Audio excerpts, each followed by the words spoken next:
de ustedes si en el tiempo de Noé, el mensaje que Dios ya había dado a Noé, de que iba a venir, ¿qué cosa? ¿Qué iba a venir en los tiempos de Noé? Un diluvio. ¿Iba a acabar con cuánto? Había un plan de salvación para los antidiluvianos, ¿cierto, Andrés? ¿Cuál era el plan de salvación para los antidiluvianos? Muy bien, entren al arca, se salvan, arrepiéntanse, entren al arca y se salvarán. Imagínense que Noé, teniendo ese mensaje de Dios tan importante, y Noé se pusiera a decirle a la gente: el Señor se tarda todavía, 120 años, no se preocupen, vivan como quieran, yo el arca no la voy a empezar a hacer todavía, eso falta mucho tiempo. ¿Será que Noé estaba haciendo lo que Dios le decía? O imagínense a Noé predicando de cómo tener los mejores cultivos, cómo poder mejorar los animales, cómo poder mejorar las casas, cómo tener mejores cosas, mejores muebles, sabiendo que viene un diluvio que va a destruir a todos. ¿Sería que Noé estaba cumpliendo el mensaje de Dios? No. Por eso hoy en día nosotros también necesitamos entender el tiempo en el que vivimos para entonces asimismo hacer lo que Dios manda y podernos preparar. Lo que decía el apóstol Pablo: si la trompeta no da un sonido certero, ¿quién se va a preparar para la guerra? ¿Cierto? La trompeta da un sonido certero y los soldados saben: hay guerra, necesitamos prepararnos. Listos, cada uno en sus lugares. O se tocaba la trompeta para adorar a Dios, todos al templo. Entonces la trompeta debe dar un sonido también certero y la gente debe saber lo que está entonces sucediendo. Vamos a ver nuestra Biblia en San Mateo, capítulo 24, mis hermanos. Satanás se ha estado enfocando en que el pueblo de Dios duerma en esta hora final. ¿Qué quiere Satanás? El pueblo de Dios que haga, duerma. Ahora, mis hermanos, Dios sabía perfectamente lo que iba a suceder en estos últimos días. Dios lo sabía. Y por eso Dios nos da tantos mensajes con respecto a la posibilidad del tiempo. Ya está en Mateo el capítulo 24.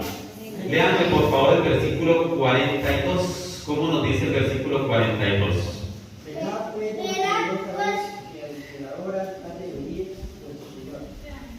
Muy bien, nos invita a estar como velando.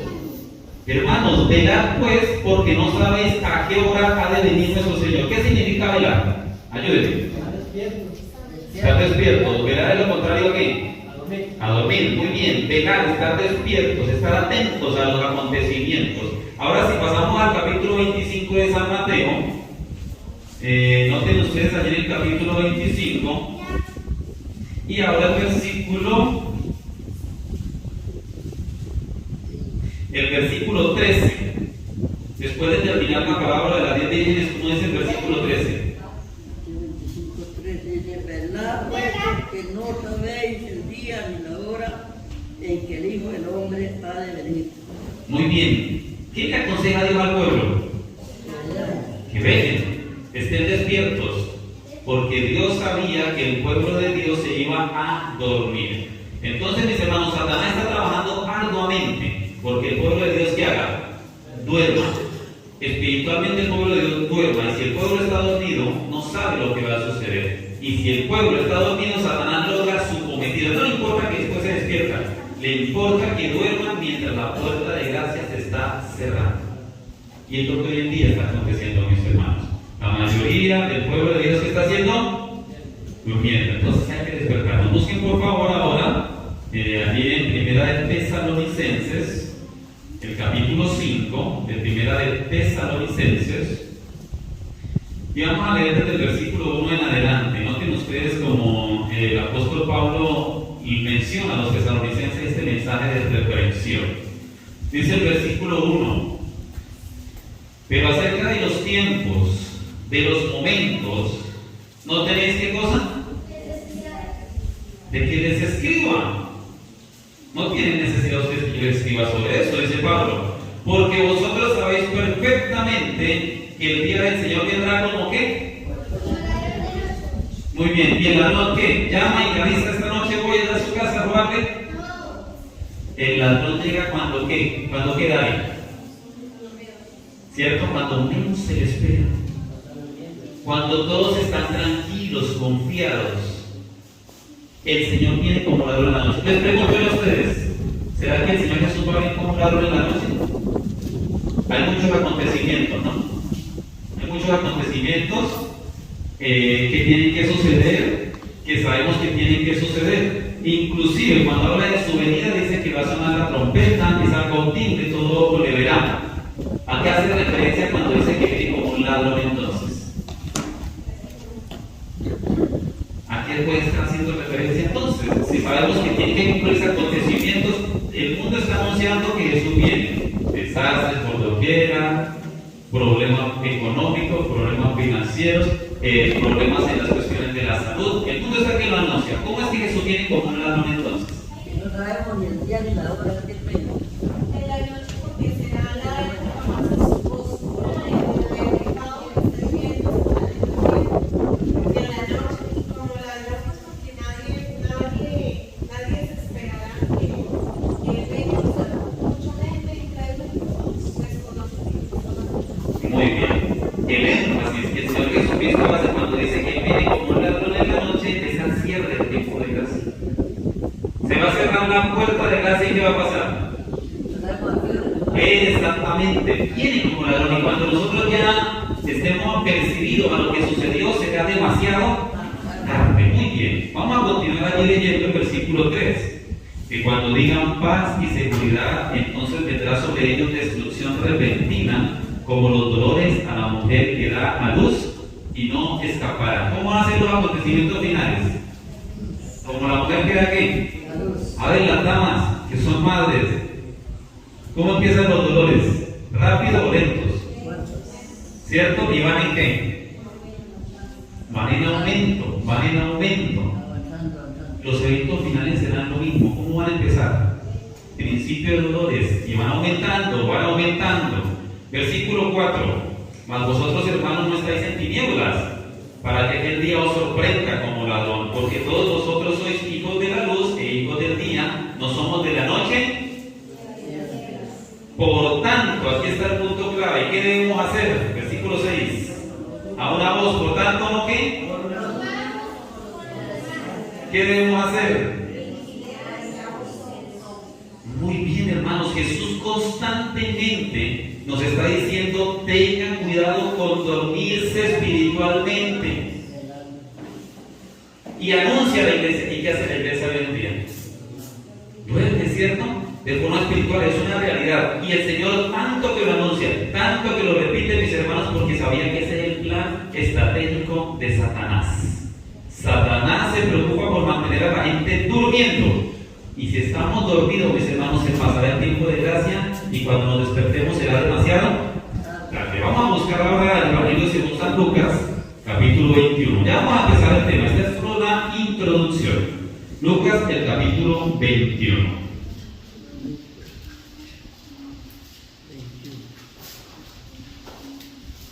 Cuando ya estemos allí en el capítulo 21, vamos ahora a buscar los versículos 34 y 35 hasta el 36. Está hablando sobre el mismo tema, Mateo 24, el sermón del Monte de las Olivas, pero ahora noten ustedes la expresión o el énfasis. ¿Cómo es que nosotros podemos estar durmiendo? ¿De qué forma Satanás no duerme? Vamos a leerlo. ¿Quién me colabora a leerlo, por favor?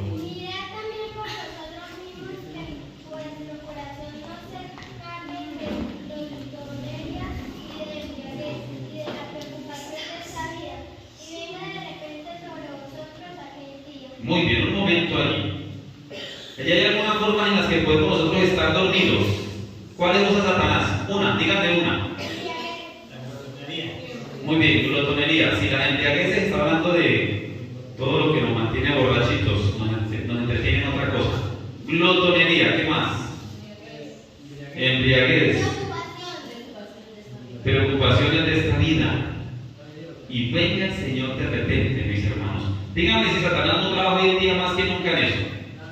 A ver, seamos sinceros nosotros. ¿Cuántos se preocupan por el trabajo? Dijo Pablo, de los cuales todos nos preocupamos, ¿cierto que sí? ¿Cuántos se preocupan por el trabajo? Demasiado. Gastamos todo nuestro tiempo en el trabajo. Todos. Y es importante, Dios dejó el trabajo como un don. El problema es que nosotros lo lo hemos convertido en un vicio o en un Dios. Todo es trabajo, todo es trabajo. Satanás trabaja de esa forma. Lo bueno lo convierte en algo malo. Y si vamos a lo extremo, decimos, bueno, entonces menos trabajo. Ahora corremos el riesgo de volvernos ¿qué? Holgazanes. Entonces hay que tener equilibrio en todo. Hay que trabajar. Es un don de Dios el trabajo, es un beneficio. Pero nosotros lo tomamos en demasía y se convierte ahora en un ídolo. Muy bien. Los afanes de esta vida, mis hermanos. ¿Cuántos se afanan por lo material? A ver, levanten su mano. ¿Cuántos se afanan por esto? ¿Ah? En su mayoría, ¿cierto? ¿Cuántos se afanan por el vestir? ¿Cuántos se afanan por el comer? Es algo bueno, pero se convierte también en un ¿qué? En un ídolo, en un Dios. Que es que tiene que ser tal ropa, es que tiene que la comida no puede faltar. No dependemos de Dios, dependemos de nosotros mismos. Hemos fallado en eso. Y el pueblo debe aprender a tener fe, a confiar en Dios, porque en los días finales el pan y el agua estarán seguros para su pueblo. Debemos aprender a depender de Dios en los momentos difíciles. Y si vienen dificultades, hermanos, estén contentos y gozosos, porque si viene una dificultad, Jesús dice, va por buen camino y lo voy a seguir dirigiendo. Avance, avance. Si va en dificultades, avance. Pase esa prueba que viene otra más difícil. Así que necesitamos preocuparnos por despertar y saber que la venida del Señor no tarda. Entonces, mis hermanos, con esto les quiero decir a ustedes que Satanás está trabajando fuertemente en que la iglesia esté, una vez más, repítanlo, dormida. Está enfocándose en eso. Y él sabe que así logrará la perdición de la iglesia. La iglesia está dormida. Vamos a lo que fue nuestra lectura bíblica. Vamos a iniciar nuestro sermón.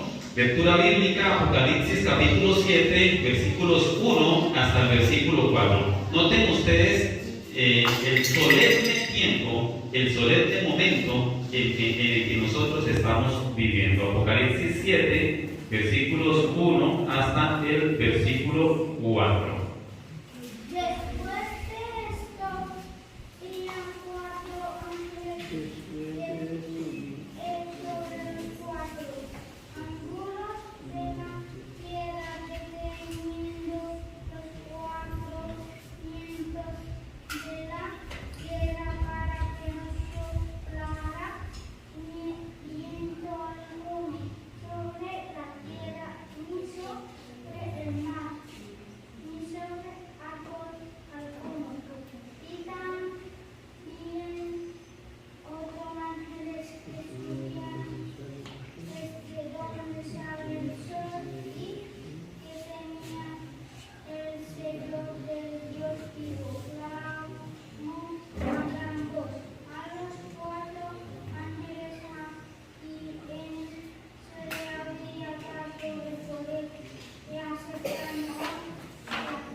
Muy bien, gracias.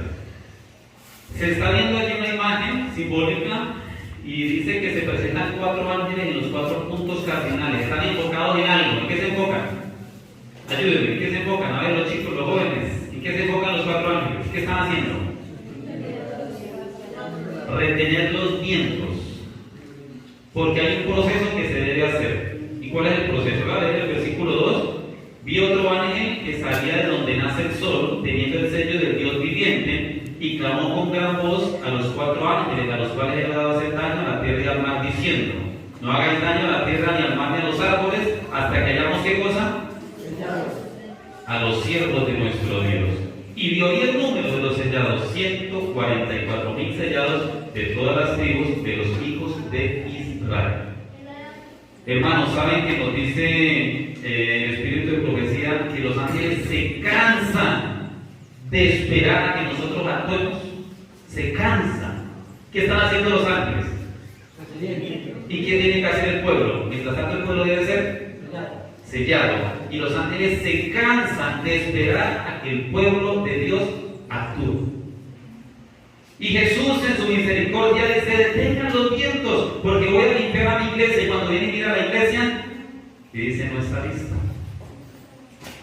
Y vuelve y le dice: retengan los vientos un momento más, retengan los vientos, porque necesito limpiar a la iglesia de todo pecado y limpiarla de toda mundanalidad. Y él mira entonces la iglesia y dice: reténganlo, no está lista la iglesia. Todavía no, mis hermanos. Hay una prioridad hoy en día, y la prioridad es ser sellado. ¿Cuál es la prioridad de todo hoy en día? Ser sellado. Todo lo demás, así sea bueno, queda en un segundo plano. La prioridad hoy en día es ser sellado. Debemos preocuparnos. ¿Y cómo es que nosotros podemos entonces ahora ser sellados? ¿Cómo podemos nosotros ahora ser perfectos de carácter? ¿Cómo podemos tener la semejanza de Jesús? Mateo 5:48 nos dice: sed pues vosotros perfectos como vuestro Padre que está en los cielos es perfecto. Ahí está la meta. Difícil, Andy, ser perfectos. A veces parece un poco difícil, ¿cierto? Necesitamos perfección de carácter. Lo leímos esta mañana, Primera de Juan 3. Vamos a leer una vez más. Primera de Juan, capítulo 3. Y leemos los versículos 6. Versículo 6 y luego saltamos al versículo 9 de Primera de Juan, el capítulo 3.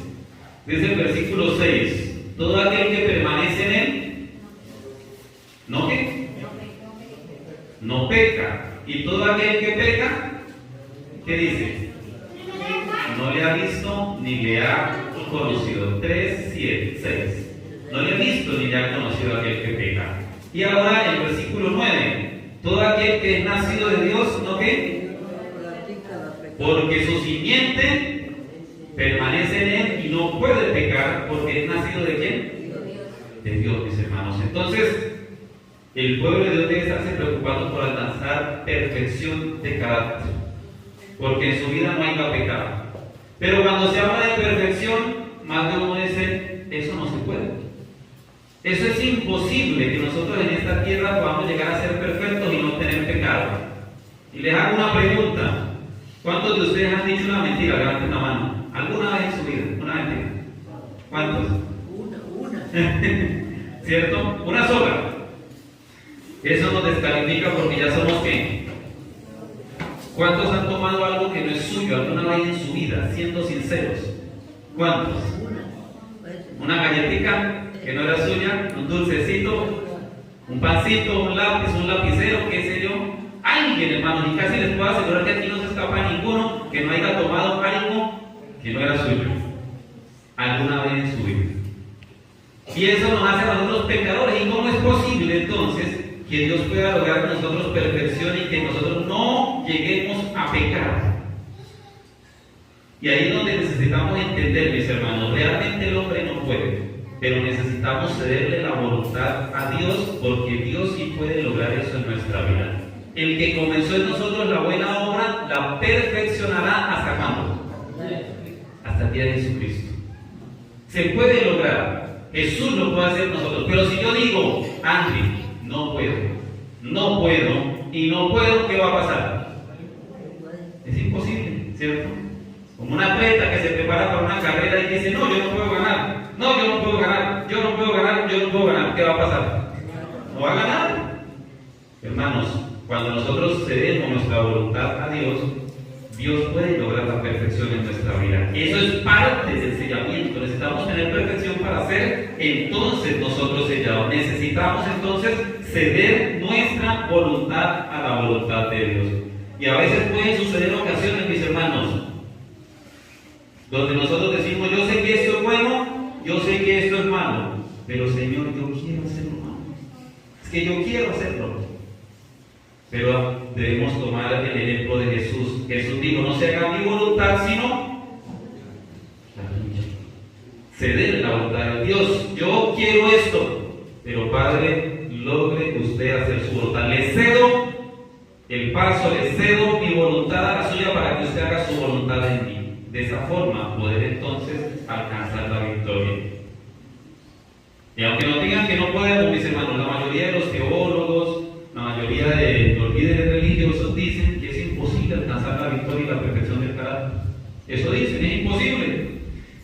Ahora entonces, como pueblo, mis hermanos, la posición oficial de nosotros es decir: Señor, es imposible. Y al decir que es imposible, decirle: Señor, yo quiero seguir pecando hasta que usted venga. Qué triste, ¿cierto? Jesús esperando un pueblo perfecto, perfeccionando un pueblo y el pueblo diciendo, Señor, yo quiero seguir pecando hasta que usted venga. Necesitamos, hermanos, ser la voluntad de Dios y permitirle a Jesús que pueda lograr en nosotros la victoria total y completa. ¿Sí? Bien, vamos a abrir nuestras Biblias, por favor. Busquen en sus Biblias Efesios 5 y el versículo 27. Efesios 5, versículo 27. Efesios 5, 27.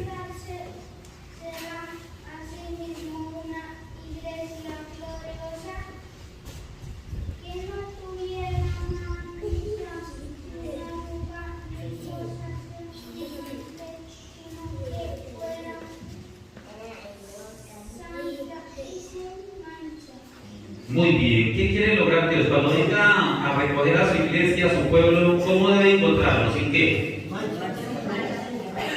Sin mancha y sin arruga, hermano. Sin mancha, sin pecado. Sin arruga, sin mundanalidad. Es el pueblo que Dios viene a recoger. Ahora, mis hermanos, Dios refiere estas palabras, viene a buscar un pueblo sin mancha, sin arruga, ¿sí? Sin cosas semejantes. Y por eso necesitamos ceder la voluntad a Dios.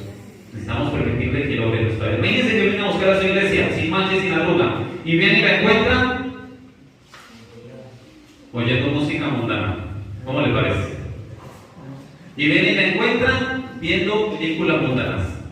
Y viene y la encuentra viendo telenovelas, viendo programas mundanos y tantas cosas, hermanos, que no deben ver, pornografía y cosas demás. Dios quiere encontrar una iglesia sin mancha ni arruga, mis hermanos. Satanás está buscando los medios como entretenernos en eso, que nos llame la atención. ¿A usted no les ha pasado que de pronto van en algún lugar, van en el bus, están en la ciudad y hay música del mundo que quizás usted escuchó antes? ¿Sí les pasa? ¿Y no les ha pasado, mis hermanos, que después de que ustedes salen de ahí, esa letra a veces queda en la mente? ¿Cierto que sí?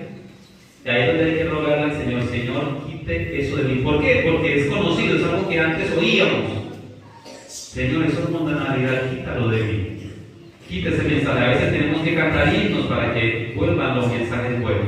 Satanás obra de esa forma, mis hermanos. Hoy en día, ustedes han escuchado ese grupo de los, no lo han escuchado, perdón, han oído que se mencione, que se hable de él, pero no que hayan escuchado música de él. Los BTS. ¿Sí o no? Sí. Que sí, que se trató alguien, un grupo de música pop, mundana totalmente, trabajan con el espiritismo. Muchachos que se visten como mujeres, se maquillan como mujeres, se arreglan como mujeres, y es la ficción hoy en día del mundo, de la juventud, seguirlos. Y tienen una frase para todo seguidor y se les llama los ARMY, su armada o su ejército, que es lo que significa, o sus seguidores.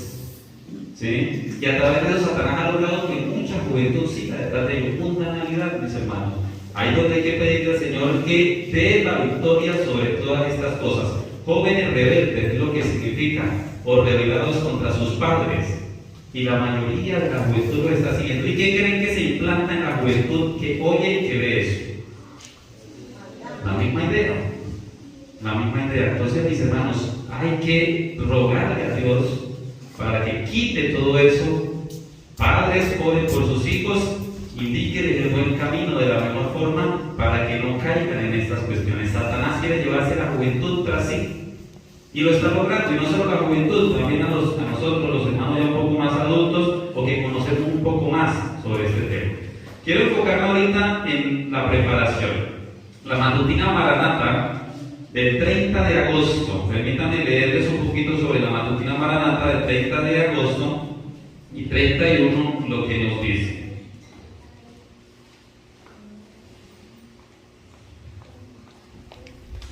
Bien, dice, en el tiempo señalado para el juicio, al fin de los 2300 días, en 1844, empezó la obra de investigación y el acto de borrar los pecados. ¿En qué fecha empezó ese ministerio? Muy bien, 1844. Les voy a hacer una pregunta. ¿Cuándo fue ungido Jesús como sumo sacerdote? ¿Cuándo? ¿Cuándo fue ungido Jesús como sumo sacerdote? Una fecha, no importa si se equivoca. ¿No? 1844. No. Más atrás. En esa fecha pasó del lugar santo al santísimo. Pero cuando Jesús asciende al cielo, empieza su ministerio como que. Muy bien. Sumo sacerdote. En 1844 pasa del lugar santo al lugar santísimo. Y ahora entonces acá nos dicen que empieza una obra especial. Y esa obra se le denomina la obra de ¿qué? El acto de borrar los pecados. La obra de investigación y el acto de borrar los pecados. Todos los que hayan confesado el nombre de Cristo deben pasar por este riguroso examen. ¿Cómo funciona el juicio, mis hermanos? Segunda de Pedro, capítulo 4, nos dice que el juicio empieza por la casa de Dios. ¿Cierto que sí? El juicio comienza, ahora lo vamos a leer más adelante. El juicio empieza por la casa de Dios. Toda persona que se juzga debe ser aquella que ha aceptado en algún momento a Jesús. Y entonces cuando se acepta a Jesús en el libro de la vida, se anota, ¿qué se anota? ¿Sabe? El nombre de la persona. Allí se anota el nombre de la persona en el libro de la vida. Pero cada vez que la persona comete un pecado, luego lo confiesa y es sincera en su confesión, Jesús anota allí, perdonado. En el nombre, perdonado. Pero aún hay registros. Perdonado. Por eso dice Juan 1:9 que si alguno peca, abogado tenemos para con el Padre. ¿Cómo se llama? Jesucristo el justo. Entonces él intercede y ese pecado se anota como perdonado, pero hay registros y Jesús lo que quiere es erradicar el pecado, erradicar los registros, o sea, tomar esos pecados y, como lo dice la Biblia, lanzarlos al fondo del mar, o más claramente ponerlos sobre Satanás, quien es el que va a pagar al final por los pecados de los justos que se arrepintieron. Entonces, mis hermanos, cada día debemos nosotros procurarnos porque esa obra sea terminada. Yo no puedo decir que Jesús haga su obra ya y yo aquí sigo pecando. Yo tengo que colaborar con esa obra. Y mientras Jesús intercede por mí, yo aquí también me preocupo por decirle a Jesús que me ayude a abandonar cada pecado y me ayude a ¿qué? A erradicarlo, ya nunca más volver a participar de ese pecado. Muy bien, sigo leyendo acá. Ahora, tanto los vivos como los muertos deben ser juzgados de acuerdo con las cosas escritas en los libros según sus obras. ¿Quiénes van a ser juzgados según las cosas escritas? Vivos y muertos. El juez dijo: todos serán justificados por su fe y juzgados por sus obras. Los pecados que no hayan inspirado arrepentimiento y que no hayan sido abandonados no serán perdonados ni borrados de los libros de memorias, sino que permanecerán como testimonio contra el pecador en el día de Dios. ¿Qué pasa con los pecados en los cuales nosotros no inspiramos arrepentimiento? ¿Qué pasa con esos pecados? Quedan como un testigo. Quedan como un testigo en los libros para el día final, mis hermanos. Entonces es una obra indispensable y Satanás quiere que durmamos para que no cumplamos nosotros esa obra y tenemos que hacerla hoy. Hoy, no hay más tiempo. Un ejemplo de ello. Ayer empezó el sábado. ¿Ayer qué tarde empezó el sábado? ¿Sí o no? Empezó el sábado. ¿Empieza a qué hora? A la puesta del sol. Bueno, Dios nos agarra a nosotros en nuestros trabajos. Ya el sol se está poniendo y Dios nos empieza el sábado y nosotros vamos a estar con los trabajos. ¿Puedo yo decirle: Dios mío, me falta todavía trabajo, denme una horita más? ¿Puedo negociar con Dios? ¿Cierto que no? No se puede negociar con Dios, no hay más tiempo. Empezó el sábado, yo tengo que acogerme también a ese mismo principio, a esa misma ley. Así funciona con la venida de Jesús, mis hermanos, o el cierre del tiempo de gracia. Dios tiene un límite Y si no aprovechamos ese tiempo hoy para hacer los preparativos, mis hermanos, Dios no nos va a dar más. Dios ha retenido los vientos. No es porque Él extienda por misericordia, sí tiene misericordia por nosotros, pero no es que cada vez que no nos ve preparados no va a venir, no. Él tiene una fecha fija.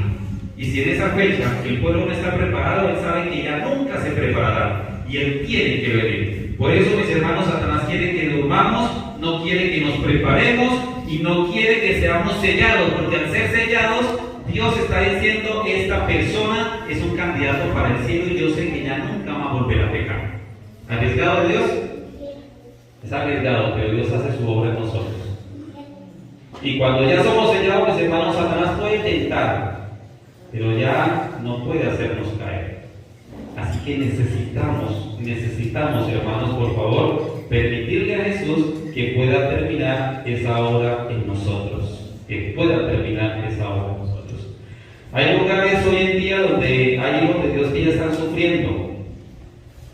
Hay países donde los cristianos son muertos, los matan por ser cristianos. ¿Sí? No estoy diciendo que sea una ley dominicana, ya vamos a hablar de eso. Pero hay niños, hermanos, que mueren por ser cristianos. Ellos deciden y les preguntan, ¿usted prefiere morir o negarse a la religión de sus padres? Dicen, preferimos morir. Y el pueblo de Dios, hermanos, tiene que pasar un día por esa misma dificultad en todo el mundo. Nosotros acá en Colombia, donde parece que eso nunca puede llegar, mis hermanos, vamos a tener que afrontar algún día eso. Padres tener que ver quizás que sus hijos mueran y mantenerse firmes en su fe. ¿Será fácil?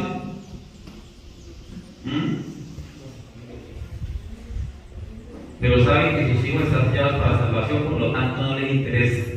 Les preocupa, pero les interesa más la salvación y saben que no importa si mueren porque ya hay vida segura, vida eterna. Entonces, mis hermanos, necesitamos aprender hoy en día a morir al yo y al vivir por fe. ¿Sí? Necesitamos aprender eso. Y Dios está purificando la iglesia, necesitamos colaborar en eso, mis hermanos, porque el que no se prepara hoy, no se va a preparar nunca. Pronto va a venir una tormenta sobre la iglesia. Hermanos, si esa tormenta que va a venir sobre la iglesia, que ya está por llegar, escúchenme bien, no va a ser para que nos preparemos. ¿Me escucharon bien? ¿Para qué viene la tormenta? ¿No es para qué? No es para que nos preparemos. Es para separar la paja de qué. Lo que es la parábola de las 10 vírgenes. Separar las vírgenes prudentes de qué. De las insensatas. La ley dominical, mis hermanos, ya está en las puertas. Está cumpliendo el conflicto de los siglos. Se está uniendo el mundo político y religioso, buscando un día para calmar los desastres naturales y lo que está sucediendo. Cuando venga eso, mis hermanos, no va a ser para que nos preparemos. El que no esté preparado, mis hermanos, será apartado. Por eso hoy en día tenemos que, por la gracia de Dios, aprovechar el tiempo y estar entonces preparados. ¿Cuándo? Hoy. Estar preparados hoy. Vamos a ir a Mateo capítulo 25. Ya vamos a ir cerrando. Mateo, el capítulo número 25.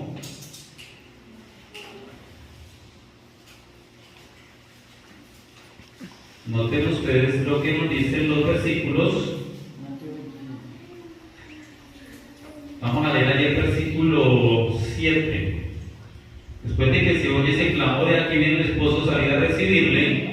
Dice el versículo 7, entonces todas aquellas vírgenes se levantaron y aderezaron sus lámparas, y las insensatas dijeron a las prudentes, dadnos de vuestro aceite, porque nuestras lámparas, ¿qué cosa? Se apagan. ¿Se van a despertar? ¿Sí o no?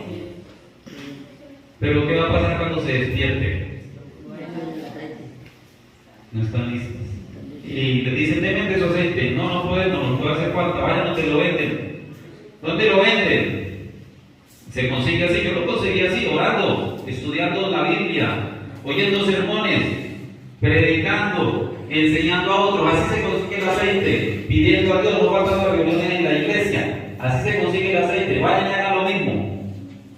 Querían ahora sí hacer los preparativos, pero ¿cómo era?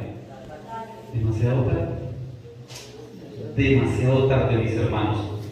Satanás no le interesa que después nos despertamos o se despiertan los que no quieren. A él no le interesa eso, le interesa que ahora no se despierten, porque él sabe que los tiene seguros.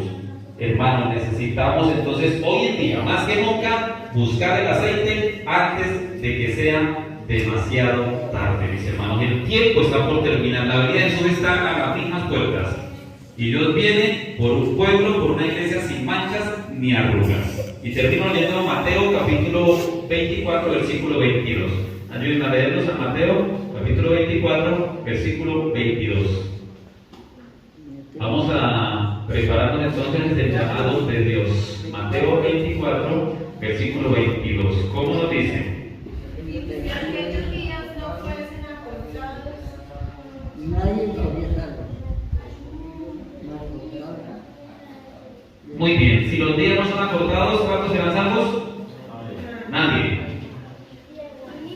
Así como va este mundo, va rumbo a la destrucción. Y Dios tiene que inclusive acortar un poquito los tiempos, porque si no, Satanás se los acaba a todos. Conflicto de los siglos, Proverbios capítulo 37 dice que Satanás obra a través de la naturaleza.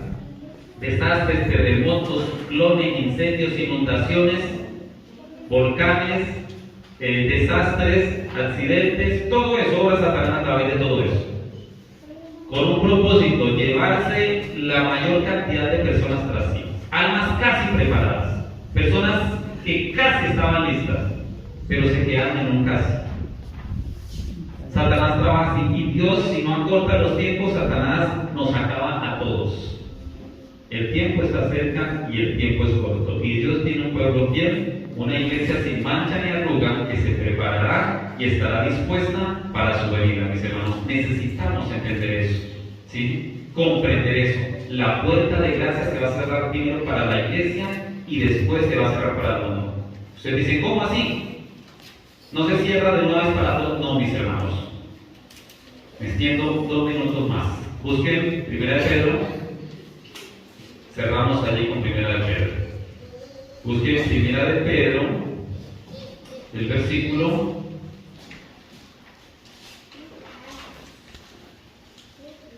el capítulo 4, versículo 12. Voy a leer que ustedes me siguen a leer sus Biblias. 1 de Pedro 4:12, vamos a leerlo hasta el 17. Dice así: Amados, no os extrañéis acerca de la prueba de fuego, la cual se hace para probaros como si alguna cosa extraña os aconteciese. ¿Qué viene? Una prueba de fuego.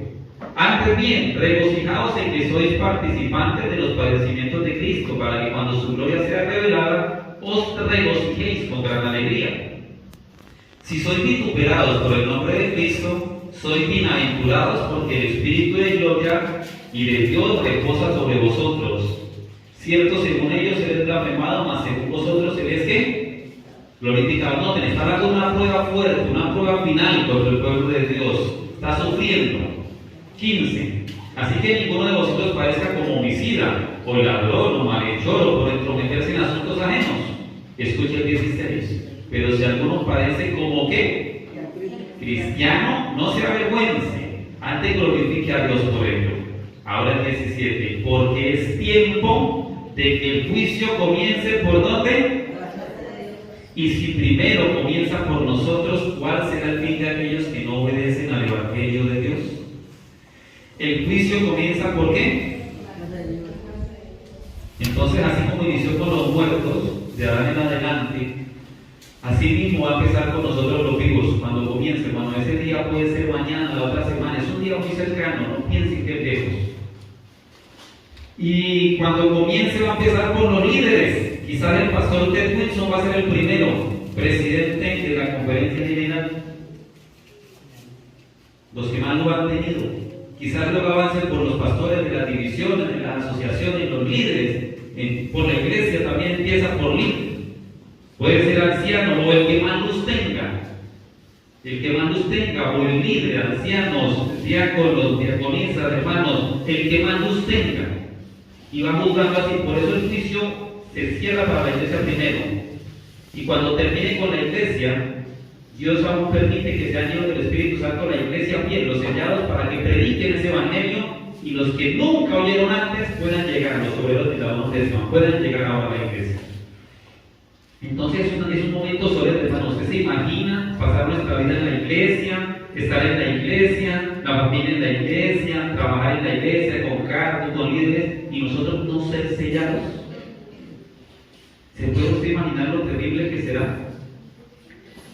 Dios quiere que su iglesia hoy en día comprenda el tiempo en que se vive y aproveche cada minuto, redimiendo el tiempo porque los días son malos. O aprovechemos bien el tiempo, mis hermanos, porque los días son cortos.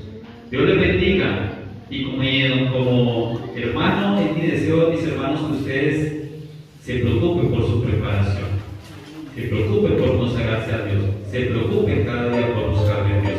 Dios les bendiga.